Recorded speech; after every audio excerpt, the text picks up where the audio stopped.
Assalamualaikum warahmatullahi wabarakatuh. Bismillahirrahmanirrahim. Wassalatu wassalamu ala asrofil anbiya wal mursalin Sayyidina Muhammad wa ala alihi wa sahbihi ajma'in. Asyhadu an la ilaha illallah wa asyhadu anna Muhammadar Rasulullah ya nabi abad. Marilah kita mengucapkan syukur kepada Allah Subhanahu wa taala yang telah memberikan kita berbagai macam nikmatnya dalam kehidupan ini. Dan selanjutnya marilah kita mengucapkan sholawat dan salam kepada Nabi Muhammad sallallahu alaihi wasallam. Allahumma shalli ala sayyidina Muhammad wa ala ali sayyidina Muhammad, dan semoga nanti di yaumil akhir kita mendapat syafaat dari beliau. Amin amin ya rabbal alamin.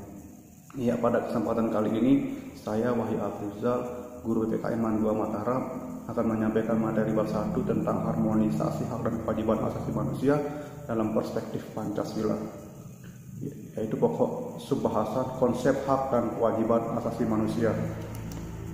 Ya, adapun kompetensi dasar dari materi ini yaitu menganalisis pelanggaran hak asasi manusia dalam perspektif Pancasila dalam kehidupan berbangsa dan bernegara.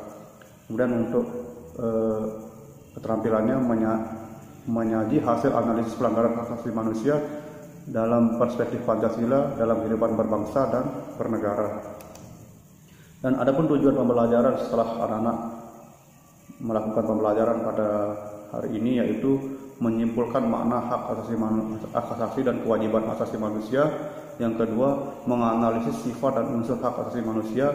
Yang ketiga, menyimpulkan macam-macam hak asasi manusia.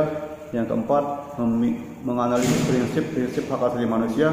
Yang kelima, menganalisis instrumen hukum dan peradilan hak asasi manusia. Yaitu ada 5 tujuan pembelajaran kita pada materi ini.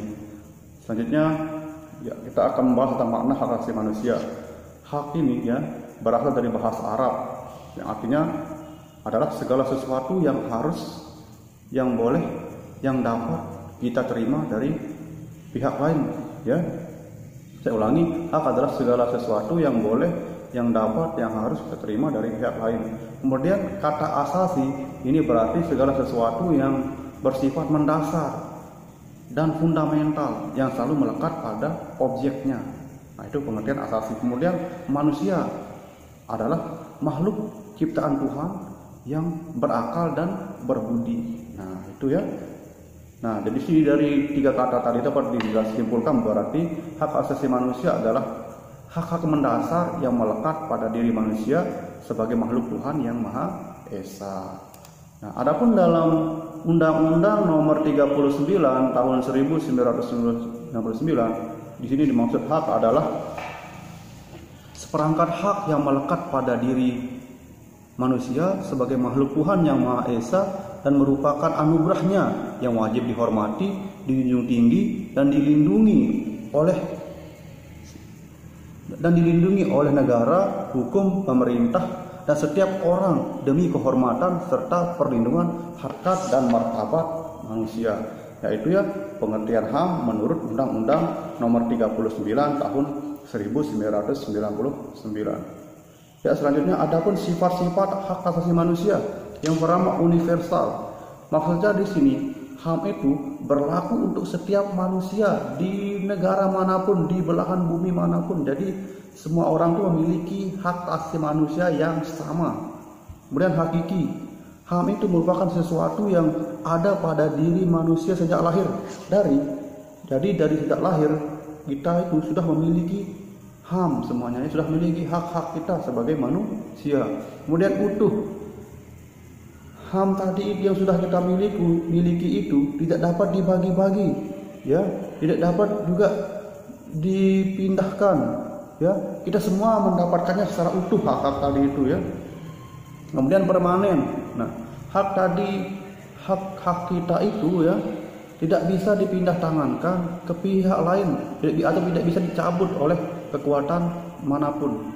Nah, itu sifat-sifat HAM. Yang pertama tadi universal, yang kedua hakiki, yang ketiga utuh, yang keempat permanen. Selanjutnya, nah ini unsur-unsur HAM. Yang pertama adalah keistimewaan.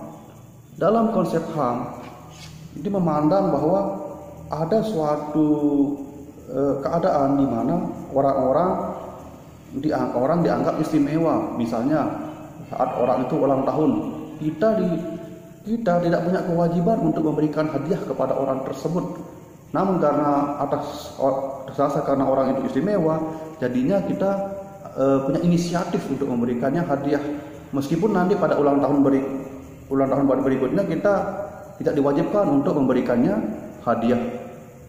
Selanjutnya klaim. Nah, di sini dalam konsep HAM, di sini contohnya klaim ini, orang dapat mengambil haknya setelah dia melaksanakan kewajiban, ya. Setelah dia melaksanakan kewajibannya.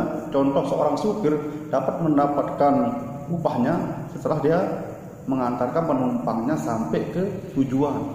Selanjutnya kuasa. Di sini orang dapat melakukan mendapatkan haknya karena dia mempunyai kuasa. Contoh, seorang atasan dapat memerintahkan anak buahnya untuk melakukan suatu pekerjaan tanpa memandang nilai-nilai normatif. Misalnya yang diperintahkan itu lebih tua darinya, atau lebih dewasa darinya, atau mempunyai kedudukannya lebih tinggi darinya. Nah, tapi karena adanya kuasa, jadi seorang pimpinan itu dapat memerintahkan orang lain. Kemudian kekebalan. Nah, sini dalam konsep HAM, ya, seseorang yang punya kekebalan itu dapat dengan mudah melakukan pekerjaannya, ya, karena dia punya kekebalan itu. Contoh, seorang pengacara dapat melakukan tugasnya sebagai pengacara karena ada kekebalan dari undang-undang yang mengatur tentang pekerjaannya tersebut. Nah, di sini ada macam-macam HAM, ya. Pada dasarnya ada dua, ya, HAM itu hak asasi manusia yang kita miliki. Yang pertama kemerdekaan, dan yang kedua kebahagiaan. Namun karena berkembangnya kebutuhan manusia, ya, di sini HAM atau hak kita itu berkembang menjadi beberapa hak lainnya, misalnya hak asasi pribadi, kemudian hak mengeluarkan pendapat, kemudian kemudian hak untuk memilih atau dipilih dalam pemilu, kemudian hak jual beli, kemudian ada juga misalnya hak mendapatkan hak asasi atas hukum. Nah, itu, ya, macam-macam HAM. Selanjutnya instrumen hukum HAM nasional. Yang pertama adalah Pancasila. Contohnya di sini misalnya sila pertama, yang di sila pertama itu ada jaminan kepada setiap penduduk untuk memeluk agama masing-masing sesuai dengan kepercayaannya. Nah, kemudian yang kedua, pembukaan Undang-Undang Dasar 1945. Pada paragraf pertama langsung dinyatakan di sana bahwa setiap negara berhak untuk merdeka dan tak mau diajak oleh bangsa lain. Kemudian Undang-Undang NRI, ya, Undang-Undang Negara Republik Indonesia tahun 1945, pasal 28A sampai pasal 28C itu semuanya membahas tentang hak-hak warga negara secara khusus. Kemudian TAP MPR nomor 17, ya, tahun 1998 tentang hak asasi manusia. Kemudian Undang-Undang nomor 26 tahun 2000 tentang pengadilan HAM. Kemudian Undang-Undang nomor 39 tahun 1999 tentang hak asasi manusia. Nah, itu, ya, instrumen-instrumen tentang HAM. Selanjutnya sekarang kita lanjut ke prinsip-prinsip hak asasi manusia. Di sini menurut Ronaka M. Smith menjelaskan ada 3 prinsip. Pertama, prinsip kesetaraan atau equality. Di sini dalam konsep HAM, semua manusia atau setiap manusia memiliki HAM yang sama, memiliki hak asasi yang setara, tanpa memandang warna kulit, agama, ras, budaya, adat istiadat, perbedaan pendapat, pandangan politik, dan lain-lain sebagainya.